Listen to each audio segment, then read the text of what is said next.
Заплетение кос. Традиция заплетания кос у таджикских женщин связана с семейными ценностями и статусом женщины. Молодые девушки обычно носили несколько кос, а замужние женщины – одну большую косу, символизирующую единство семьи. Расплетение кос на свадьбе.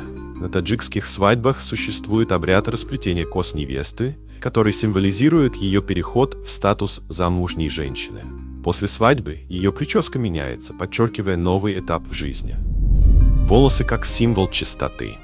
В некоторых районах Таджикистана считается, что длинные волосы защищают женщину от негативной энергии и усиливают ее духовные силы. Легенды и мифы о длинных волосах. Легенда о Черной реке.